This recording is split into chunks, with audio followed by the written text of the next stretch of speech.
everyone. So we are back here with another episode of Mingling with Clean Plate Labs. Again, I'm one of the co-founders of the company, Maceo, right here. And today I'm joined by a friend, a expert horticulture Yes. specialist, someone who has been at my home, has recommended different types of plants, palms, and also someone that I've kind of gotten to know throughout the years. Um, Gorsick, Gorsuch, yes. Gorsick. So we have Robert Gorsick. I call him Bob. A lot of people call him Bob. So I want to introduce Bob, and I'll have Bob tell his story here in just a second here. So, the purpose of today is to really emphasize people's stories, right? And as we've known each other since 2022, Yes. I want to say, um, I've gotten to know Bob, and I just realized that at some point, as we started this podcast series of really getting to know people in the community and their stories, I felt like it was a great fit for us to maybe get together and talk. And ironically, he enjoys a nice beverage and cigar, and so we're here again at Puro Cigar in Chandler, Arizona. Want to give a plug out to Puro because they're allowing us to use their facility and um, get this captured here. So, Bob, why don't you tell our audience more about you, your background, and we'll get into some questions, and you'll be able to ask me some questions as well. Okay. To start off with, I've had a really unique career of being a magician, an illusionist, death-defying escape artist, game show host, and even stunt work for Six Flags. So a lot of interesting things. I've also trained exotic animals as well. Owned a black bear and an African lion. A little ways back, but just to kind of go over how I got started in all of this. When I was 7 years old, my mother gave me a magic kit for Christmas. And that's what started all of my career of being a magician. So it really goes to show that even at such a young age, a simple gift as a magic kit could really shape your entire life. From that, I started doing magic shows in the neighborhood at some of the kids' birthday parties. At the age of 14, I started doing escapes where I'm locked in boxes and handcuffs and ropes and have to get out. And then at the age of 15, I built a version of Houdini's water torture in my bedroom. In fact, I'm rebuilding that right now as we speak because I'd like to recreate that illusion. And in that, it was a stunt where I was locked into a lid by my hands and feet. And then my neck was chained to the bottom of the tank, and the tank was locked shut, filled with water. And I had to get out. So it was really a fascinating thing. And at the age of 15, it was pretty amazing when I look back at that and see how I built that and how I actually formulated the escape to work. It was just a lot of fun. And that's why I want to try and recreate that. So that's a lot there. Let's kind of try to unpack that. So you were inspired by a magic kit, essentially, and that was at the age of 14? 7 years old. 7 years old. So the imagination is running wild as a kid. And explain about in terms of your parents, your guardians, like, did they have any background in entertainment or any background in magic? Or No. was that just like you stumbling upon the Houdini kit? That was just me stumbling upon the Houdini was my idol at one point. He was just fascinating the way he did stuff. So that's where it all stemmed from. Gotcha. Magic. Yeah. Got you. So that magic kit really opened your world to an entirely new journey, if you will. You mentioned you owned a black bear. Yes. Okay, so talk to us about magic is one thing, but then you have like, the animal caretaker. Like, talk to us about how the magic and the animals kind of, work together. Well, I was with a friend who was buying a monkey from a guy, Okay. and he told me that I could get a black bear to use in my show. And he said, you really don't even need any licensing. So I told him I wanted to buy a black bear. And so after purchasing the bear, she was about the size of my hand, and I had to bottle feed her take care of her just like the mother bear would take care of her. And the idea was to use her in my magic shows. Okay. Okay. And then what other animal did you acquire and own at one point? I also owned an African lion, and I also had a mountain lion too. I see. Where did you keep those animals? Believe it or not, in my backyard. Okay. Yeah, I was federally licensed with USDA. Yeah. I had a Class C exhibitor's license. That's good. Wow. So just to kind of back up here, you were an owner of some exotic animals. Yes. One that's native to Arizona, the black bear, is that. Yeah, black bears Yeah. are native here. But the lion itself was, I mean, was that a lion that came from, like, where did the lion come from? Like, where's it from? So there are different people throughout the U.S. that breed these animals. And so the guy that I was in contact with had connections to get any kind of exotic animals like that. And what does it take to be licensed through the USDA to own a lion? Like, is that like an application process or background check? No, nothing with a background check that I recall. But they would come out and do inspections of the property. Okay.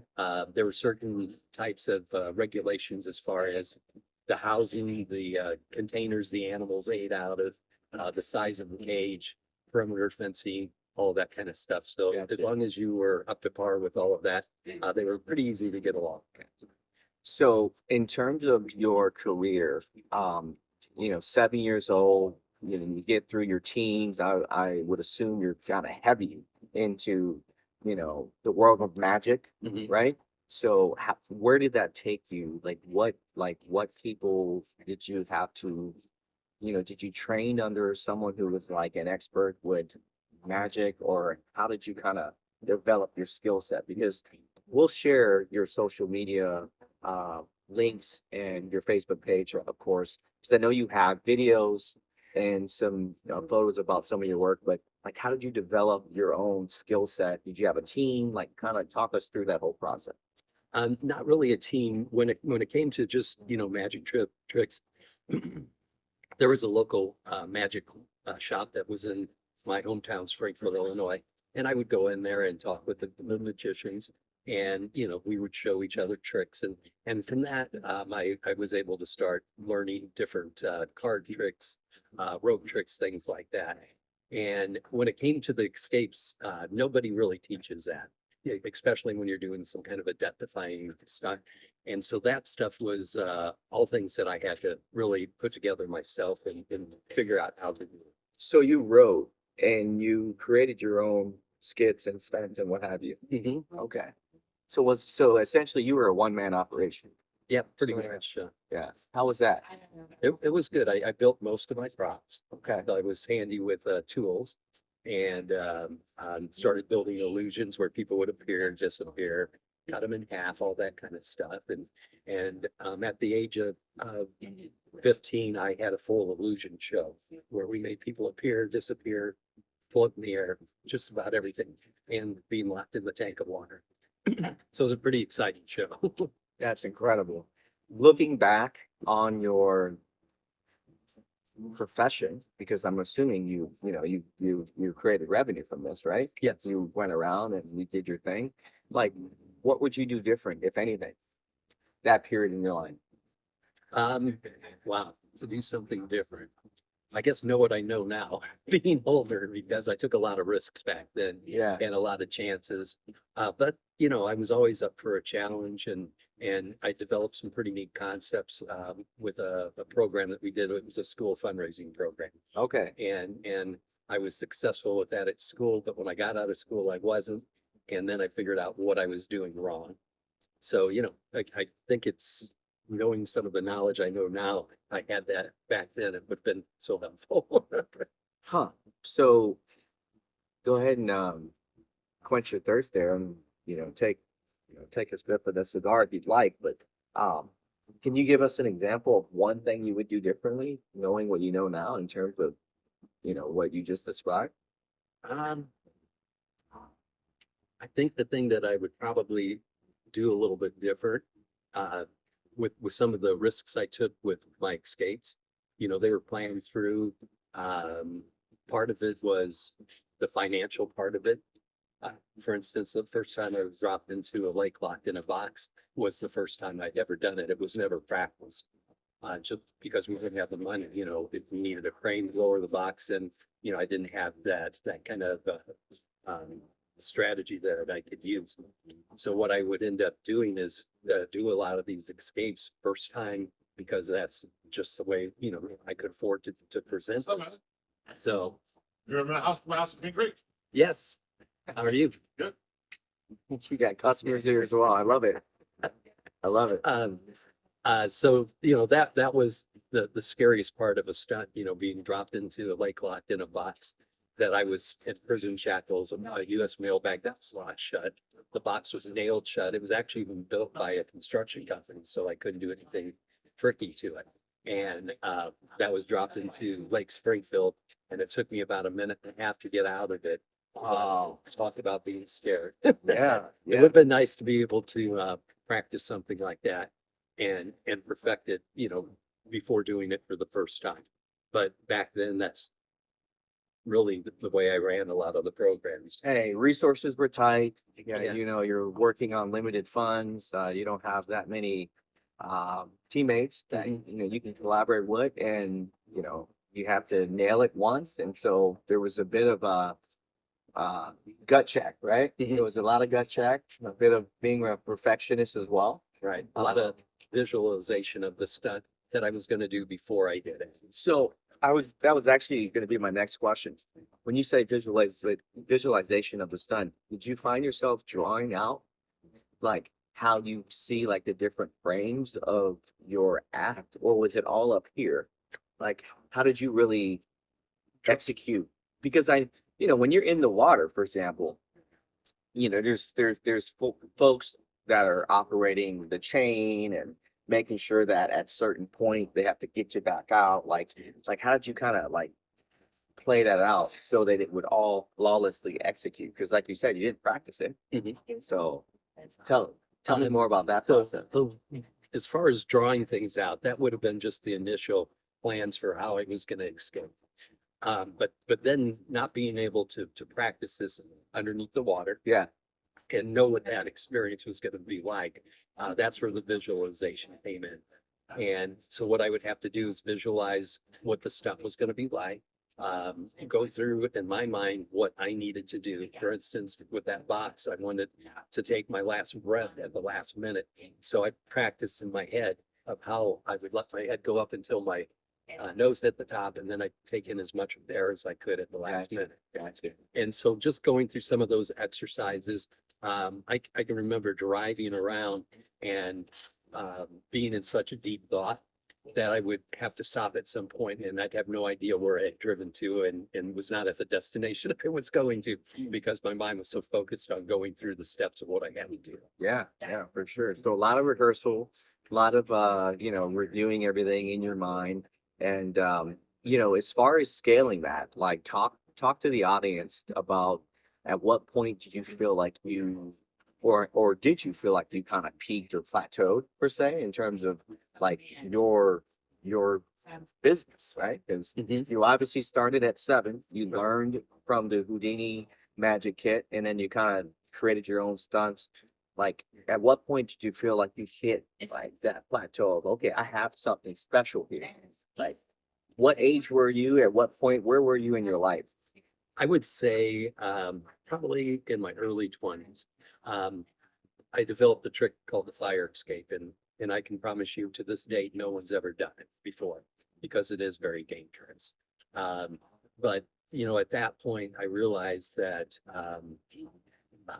that any of the stunts I were doing, I had a good plan, and I've been successful at so many of them so far, to where I really felt that I understood what I was capable of doing at that point. And with the shows, I continually added different tricks to the show, and eventually I came up with the one that just was the perfect show. Whenever I did it, people just loved it because of the different things that I had incorporated into it. Man, that's amazing. And in terms of you creating that fire escape, it sounds like that was a novelty idea, right? Mhm. Like that, and you're pretty confident that it has not been replicated, in today's world of, magic, right? It's just too dangerous. It's just too Yeah, dangerous. the idea behind this trick was that I was locked into a box by my hands, neck, body, and feet. I was attached to the inside of it. And then 16 ounces of gasoline was poured over the top of my body. And then the box and stage was saturated in gasoline. The next thing that happened was my assistant threw a match into the box. And at that point, I was on fire and the whole stage would burst into flames. And I had about 50 seconds to get out while I was on fire. And if not, they would have to come in and rescue me at that point. So it was a touch and go. And when I would come out, I would be completely on fire. And I was wearing a pair of jeans and a sweatshirt, believe it or not. We're And going to share some of that throughout this podcast as we wrap up, so you guys will have an opportunity to see that. You know, I, I mean, I think I have the answer to this, but in this day and age, 2025, let's just stay with the fire stuff. Mhm. Like, I just can imagine there's so many different permits and red tape, blue tape that you'd have to go through to even fathom that rolling out. Do you physically think you could actually do that today? And is that even possible to replicate? So I know I could replicate it and do it again. It's just whether or not I want to. Sure. Because of the level of danger, I guess that would be another thing. When I was younger, I would take more risk. Now being older, I calculate my risk differently. Absolutely.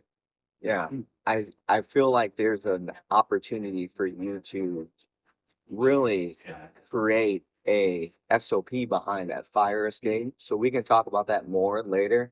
I have a feeling that, you would be interested in learning about that. And I would, I just have this knack for creating things and protecting things in terms of trademarking, copywriting, and so forth. But if this is something that you are sure about, I mean, it's something that would essentially solidify your work, right? And I think that's something that you'd be interested in. I'm looking at your forearm. Right. So live your best life.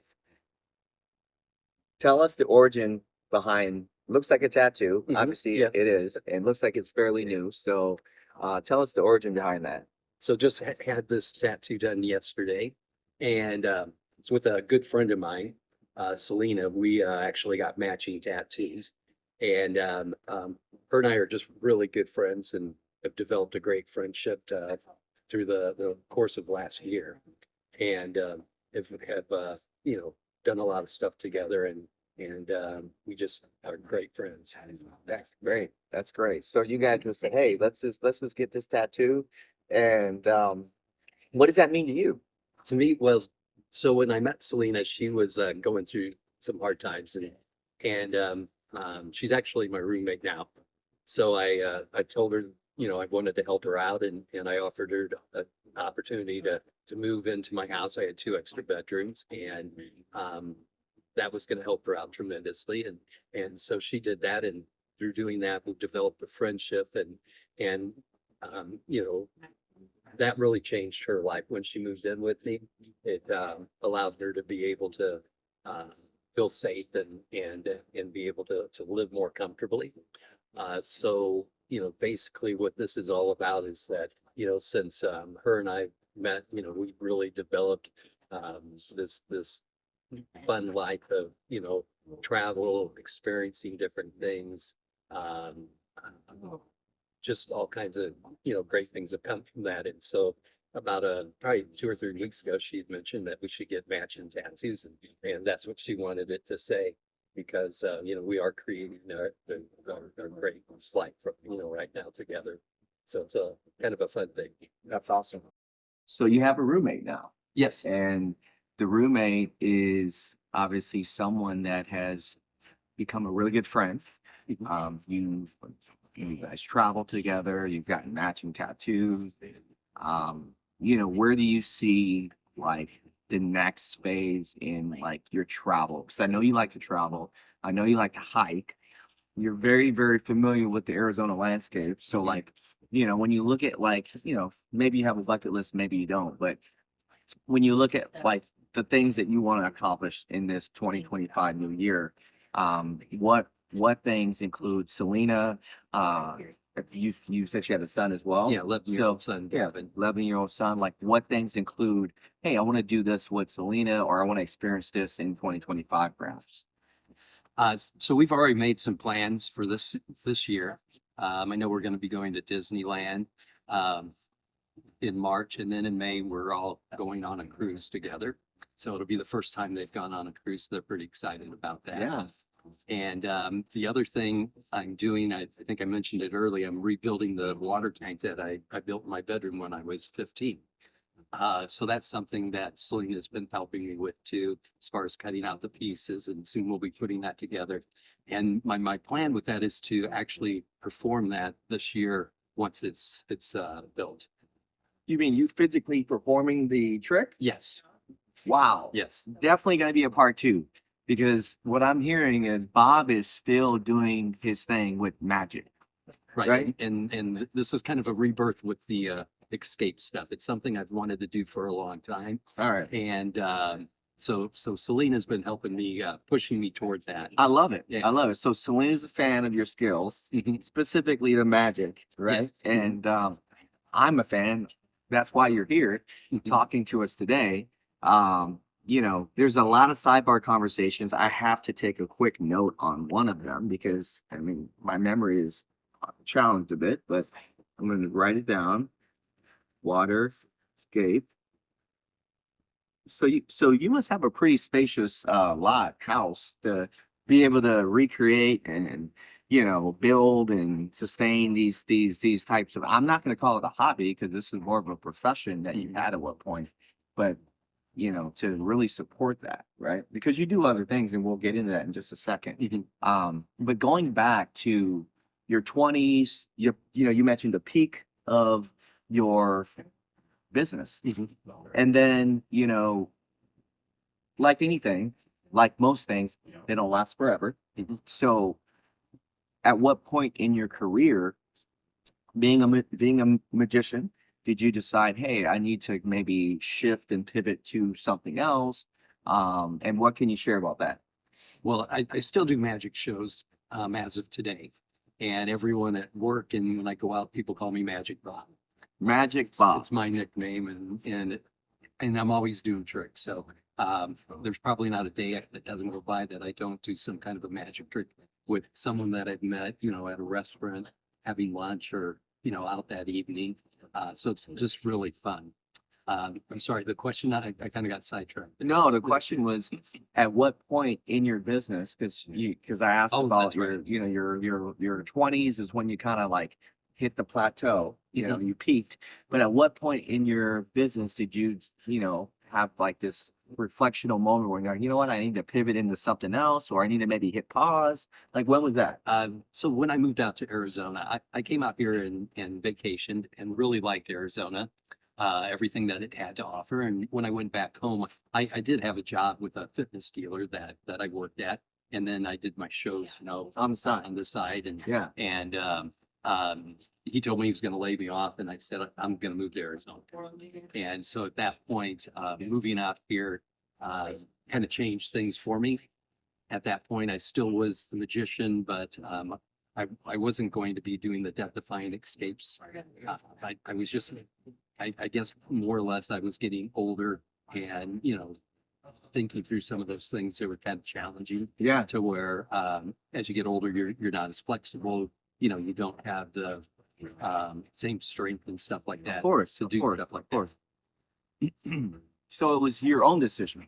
I mean, it was, partly the job you had, your manager, supervisor said, hey, business is slow, might be laying folks off, but that was like your indicator to, pivot and move. So what brought you to Arizona? Why AZ? I had came out here to vacation prior to him laying me off, and Okay. loved it out here and just had a lot of fun. And it wasn't really a hard decision for me. I was single at the time, so it was just an idea that I could just run with. And Yeah. that's what I did. And I came out here and did my school's fundraising programs and stuff like that. Sure. But some of the other things I started to cut back on and just decided that I needed to look for something where was more of a stable income. So, Sure. that came with age too. When I was Sure. younger, that wasn't as important, but when I started to get a little bit older, in my late 30s, early 40s. I was going to ask, like, what age were you when you decided, okay, I need to maybe diversify, Mhm. because you were doing your school fundraising stuff still too. Okay. I see. And that all makes sense. So just to kind of piece this together for our audience, 7 Houdini magic kit, learned it, got really into it all the way to your late 20s. You obviously have done some very unique tricks, and you created your own stunts and you created your own installations. And then you get to a point in your 30s where you have to make some decisions. Mhm. And those decisions brought you to Arizona. You visited here before. You like the climate, obviously. And at what point did you end up getting into horticulture? So I worked with Sleep America and Mattress Firm for about 20 years. right.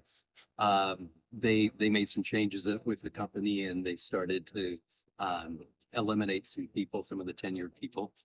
And throughout most of my life living out here, I had a garden. I went to a garden class at one of the local nurseries, and he talked about how you can grow a garden and what kind of mix to use. And so I actually did that in my backyard after seeing the class. So I always had a garden, and I loved growing vegetables and different things like that. My yard was always taken good care of. People would always come by and say, that they really liked my landscaping and the way that I took care of it. So it was kind of a natural fit. So after that had happened, I was looking for a job, and I saw a position for sales with Moon Valley Nursery in What year was this? 2017. Okay, gotcha. So I applied there and was hired, and then I just kind of fell in love with the landscaping for the entire yard, and Yeah. just developed more what I already loved at that point. Now, where you're living today, you were able to leverage your employer in terms of your industry to kind of build out your backyard, I'm assuming, or like in terms of landscaping. Yeah. Yeah. So Yeah. yeah, You have a pretty expansive. I don't know if it would be expansive, but it's nice. It fits my needs. Yeah. The way And you have a garden. yes. Yeah. Oh yeah. So what are you harvesting? In fact, I was out there before I came here looking at it, Okay. and we've got broccoli that's ready. We've got a lot of peppers, all kinds of lettuce. We eat a ton of salad, so we're always out there getting the fresh vegetables for our meals and stuff. I know tonight we're gonna have broccoli, so Yeah. You got a lot of that. You've harvested a lot of Yeah. that. This is so interesting on many levels, and I feel like there's just never enough time to touch on everything. But in terms of you being in the horticulture industry, you've obviously been in the entertainment, magic industry. You worked for a mattress industry. Mhm. Comparing those, and I know those are all very unique, but when you kind of look at those 3 careers, which of those 3 really gave you the piece of feeling like you have accomplished something that goes above and beyond what you were ever felt capable of doing? Like that gratification 12x. Mhm. I think I know the answer, but I would like for you to share that. I would say my career being a magician. Yeah.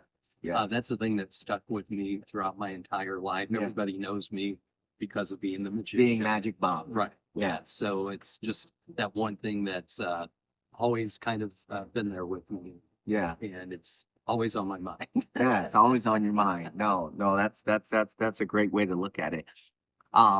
So family, friends, how have they shaped like your fuel for kind of stepping back into that industry? I know Selena has been a great advocate, a great supporter, but like, there has to be other people. And who are they and how are they supportive of you stepping back into that profession?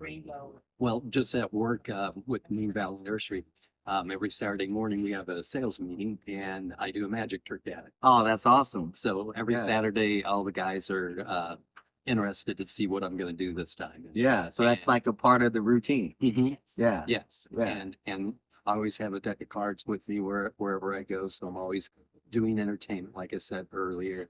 But a lot of people, just people that it could be a total stranger that I meet and show them some magic tricks, and we share stories about our careers and stuff, and we build it's kind of like a single serving relationship where we just meet, have a good time, and we may never see each other, but we both learned something about each other. Yeah. And so a lot of that encourages me because of being, doing some tricks and then seeing the fool look on their face or how they're astounded and the questions that follow, how could you do that? Yeah. None of this makes sense. Yeah.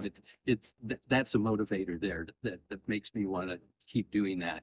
I would say there was a point where I was married and I wasn't doing magic tricks and doing that as much.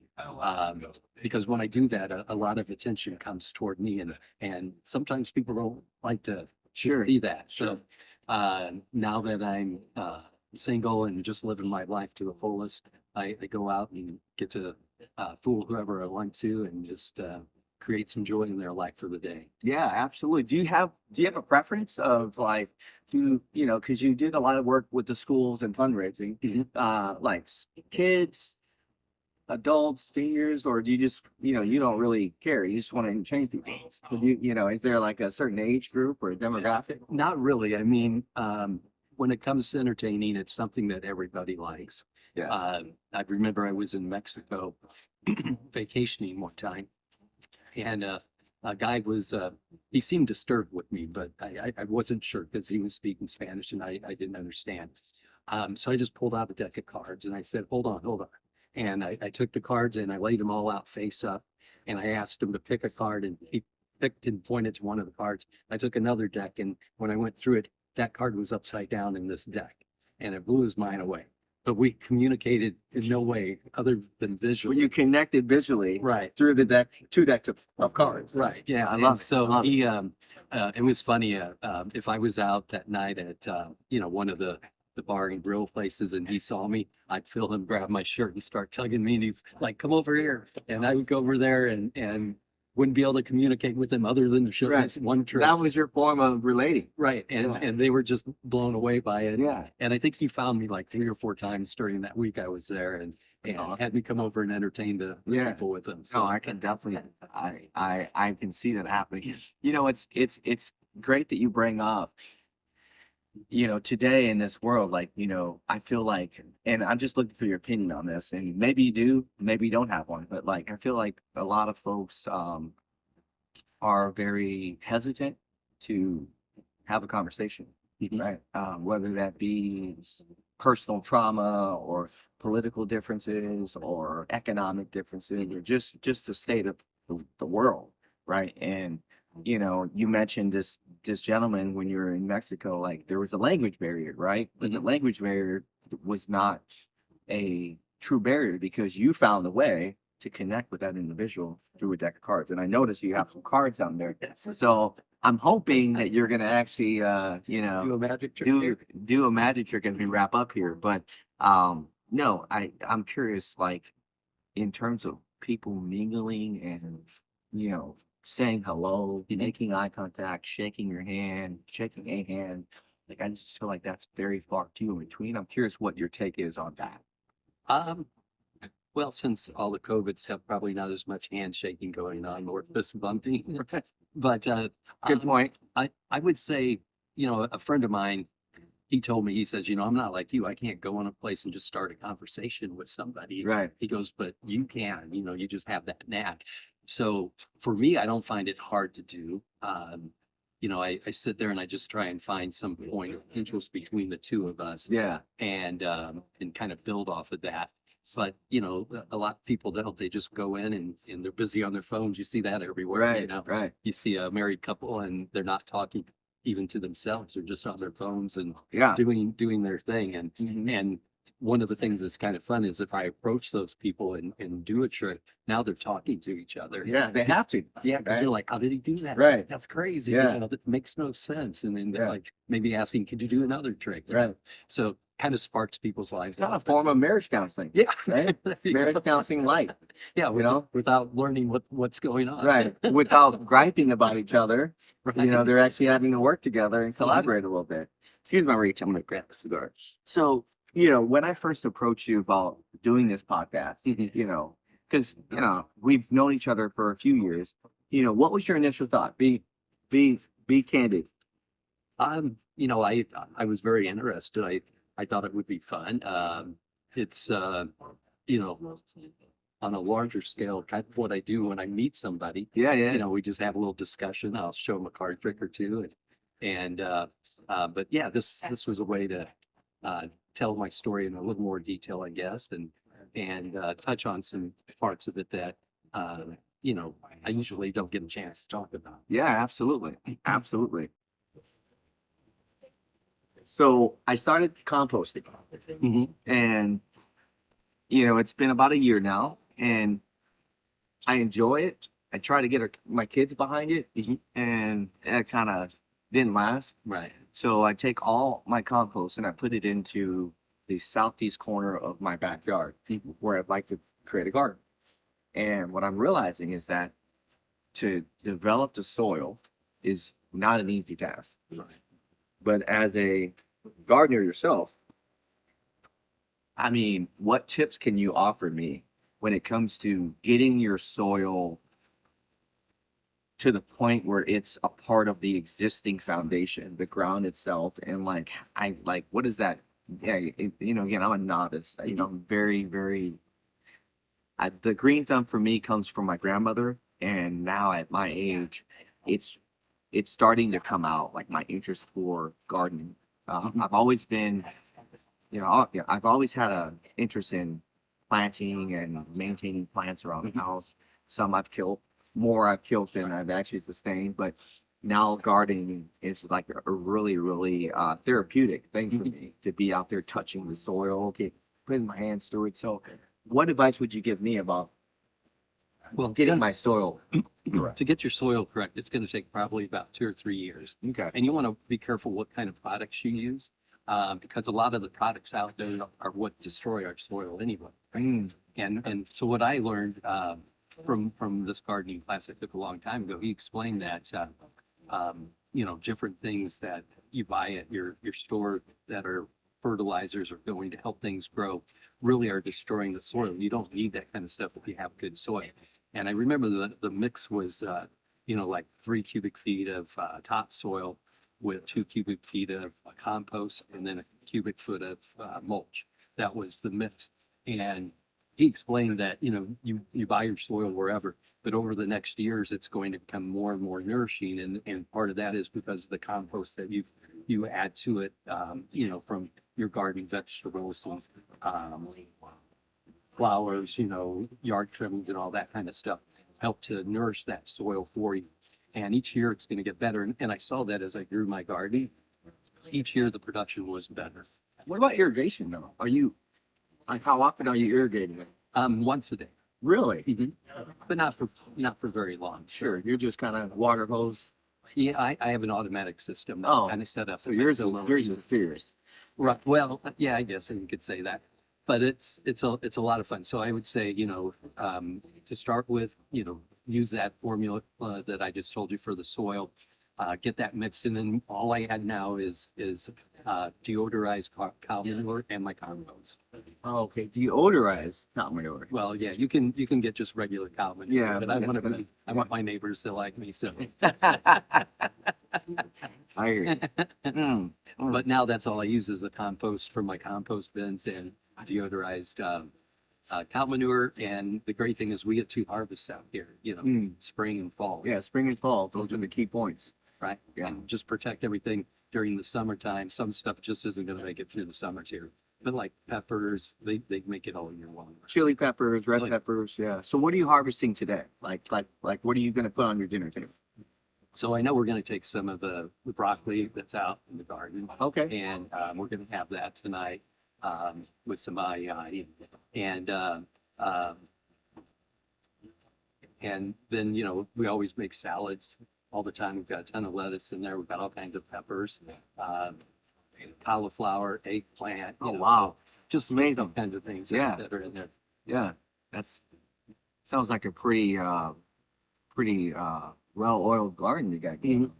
Yeah, no, it's a lot of fun. And, Yeah. and it's fun to show people too, how plants grow. A lot of people don't understand how, Yeah. pepper forms from a flower. Yeah. And then that pepper has enough seeds to produce, 100 other, Hundreds other. yeah, of more. That pollination, that Mhm. natural, Right. With process. the bees and all that. Yeah. Yeah.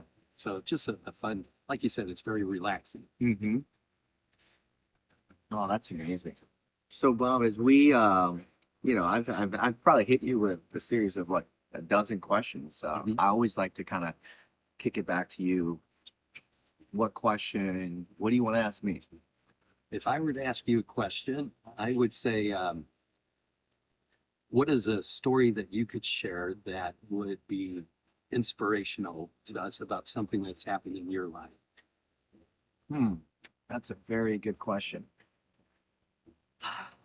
I would say parenting, parenting. But I would go back and say, as a child that has come from a family that, so my parents divorced when I was 9, Mhm.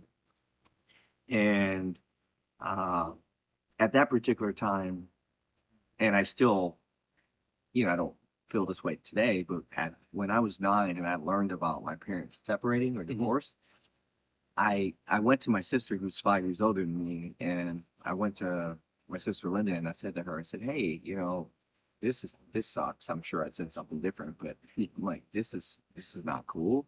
How are we going to manage this whole thing? Because we are not going to be able to perform for the world. Like in my mind, I was under the impression that we were performing for the world, Mhm. and meaning like my mom, my dad, my grandmother who lived with us at the time, my sister and I, and I was crushed Mhm. that our family wouldn't be intact. What we did, like my dad and I would go fishing, and like that was like our activity together, and like when we come back, like we would clean the fish together, and my mom and grandmother would be involved, and like we'd eat the fish, and like like we take road trips and different things as a family.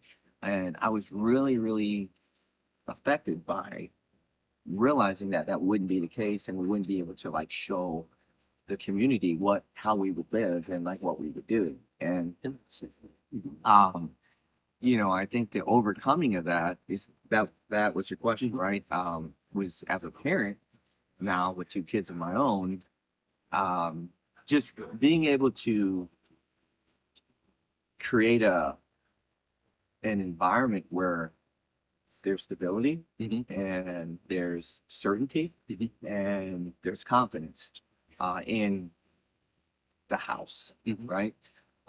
I'm realizing at this age that, as a parent, as an adult, you have to truly be able to wear your poker face, because that's not always the case. Like there's always uncertainty, right? Mhm.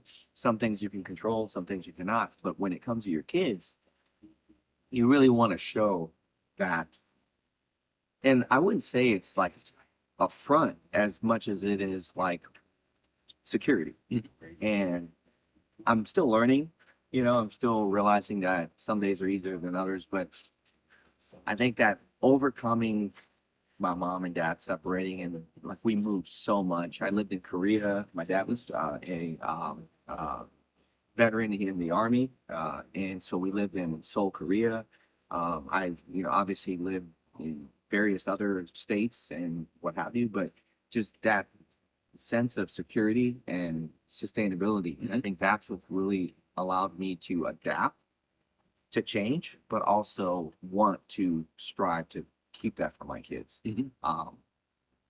And I kind of, I take it back to my childhood because I think that that was a lesson that I was taught at a very young age, and it wasn't something that I was expecting to learn. Yeah, with that divorce, there was a lot of shame, embarrassment, hurt. It was very hurt, sad. But I was also, as I started to grow older, I started to get more emboldened by the fact that that change only helped me become more independent. So I would say that. Okay. Yeah. Yeah, no, that's good.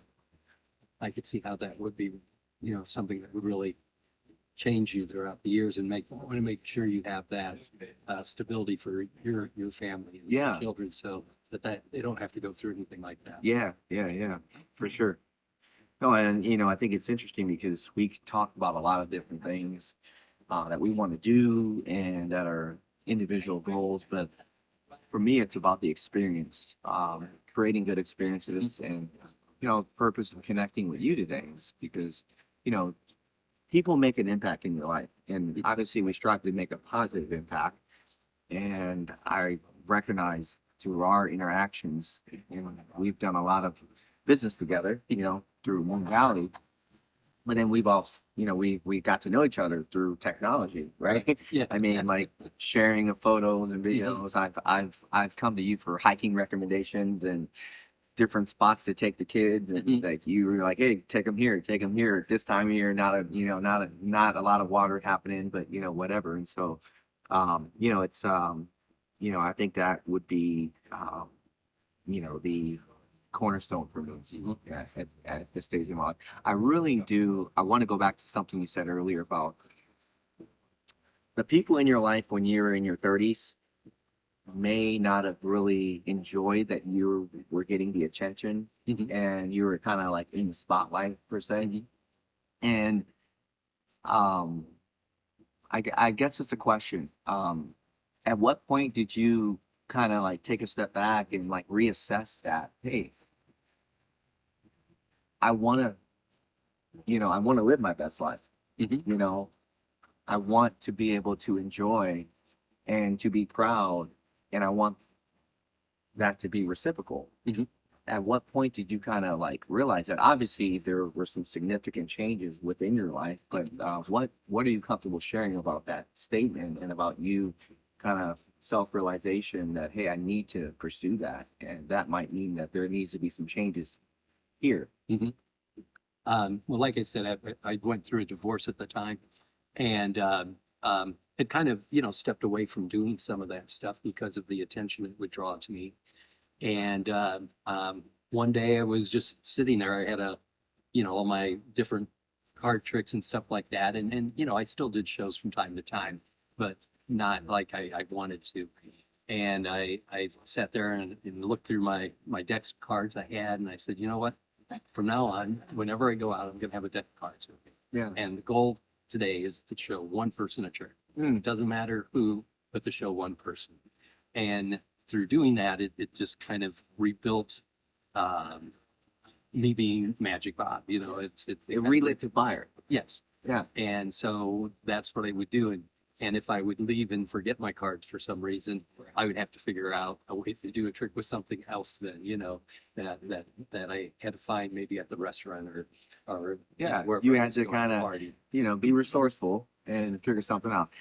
Perfect segue for, if you don't mind, to show the audience a trick here. Okay, so this is a great segue, Bob, or Magic Bob, to show our audience and some newfound friends here that we met. What you have in store. I love the fact that you strive to bring a deck of cards every time you go out. We were just talking about in my opinion, we are not mingling enough. Like, we're not talking to people enough and like getting to know people. So this is a great way.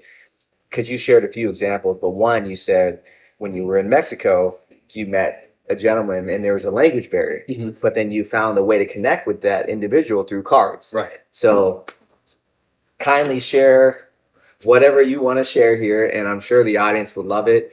And I know I'm looking forward to it. Okay, I have a deck of cards here. something that a lot of people don't realize is that in every deck of cards, there's actually a spirit deck. So I'm going to pull that spirit deck out right now. And what I'm going to do is take these cards and, well, before I shuffle them, I want to remind you that whatever we do to the spirit deck is going to happen to this deck when I put it back inside. The Does that spirit make deck. sense? Yeah. Mhm. So whatever changes you make to this spirit deck will also happen To here this deck. to the actual deck. The actual deck. All right. So Okay. let me shuffle those up. And now I've got them so they're face down. I want you to pull one card out of the deck. Okay. And then I want you to look at it. And I want to make sure it's not the ace of spades. Okay. No, it's not. Okay. That's the most commonly picked card. So I don't like anyone to Okay. pick that card. But now I Okay. want you to watch. I'm going to turn my cards so they're face up. Okay. I want you to put your card in there so it's face down, facing the opposite direction of all the other cards. Okay. Okay. Then I'm going to take these, going to shuffle them up one more time, and then watch as I put the spirit deck back inside. Okay. So now what we're going to do is a trick of magic for you. What I'm going to do is ask you to tell everybody what your card was. Okay. Like, was it? Yeah. Out loud. Out loud. Mhm. Okay. It was the Queen of Clubs. The Queen of Clubs. Yes. You're sure of that? Yeah. That's the card I Queen of pulled out. Clubs. Yeah. Okay. I want you to watch because what I'm going to do is I'm going to go through this deck and we're going to look for the Queen of Clubs and do a magic trick with it. Okay. So we're looking for the Queen of Clubs. Queen of Clubs.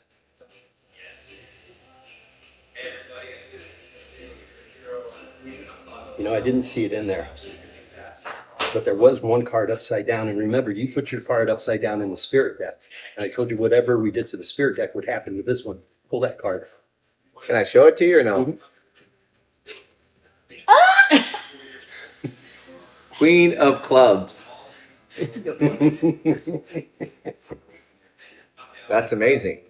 That is amazing. Her head buff exploded. This is not rehearsed. This is not rehearsed. That's awesome. I need to gather my thoughts here because, like, as I was working with the spirit deck and I pulled out the spirit deck, I was going back and forth between what card I would say, but Queen of Clubs kind of stuck. But that's just amazing. Wow. That's awesome. So you can see what happens on a day-to-day basis. Yeah, To yeah. fool somebody and Yeah. create a little wonder in their life and take them away from any of the Yeah. thoughts of what's going on in their life. Yeah, that's great. Yeah. So I want to thank you for your time today. I really feel like I learned more about you. And again, we've known each other for a few years. Mhm. I bought a lot of plants and palms for my house in Gilbert, and we've managed to keep in contact throughout the years. I'm happy to hear that you're doing well. And I'm just fortunate and blessed that you've given me your time. And I absolutely want to share with the audience that we will be doing a part 2 to this whole podcast here today. How does our audience stay connected with you? I know you have a few different social media outlets. So if you want to just Yeah, with, shout them out, and we'll yeah. make sure the plugs are there. Okay. With Facebook and Instagram, just Robert Gorsuch. That'll find me on there. So Gotcha. got all kinds of interesting stuff there. Wonderful. Would you like to share anything else with our audience as before we wrap up here? Any words of wisdom, any closing thoughts or comments? I guess if it was one thing, there's a couple of sayings that I like. One is let your faith be stronger than your fear. So don't be afraid to do anything. Always go out and try to do your best with it, and don't let anything stand in the way of trying to accomplish it. Fantastic. And on that note, again, thank you so much for watching. Please continue to support what we're trying to do. Again, Mesa right here, the co-founder of Clean Plate Labs. Again, Clean Plate Labs, we're here for sustainable solutions for healthcare, for the many social disadvantage, economic challenges that exist, from homelessness to human trafficking to food insecurities. And our whole mission is to connect and bridge those gaps through data analytics, and also through telling stories. So thank you so much for listening today, and Happy New Year again to everyone.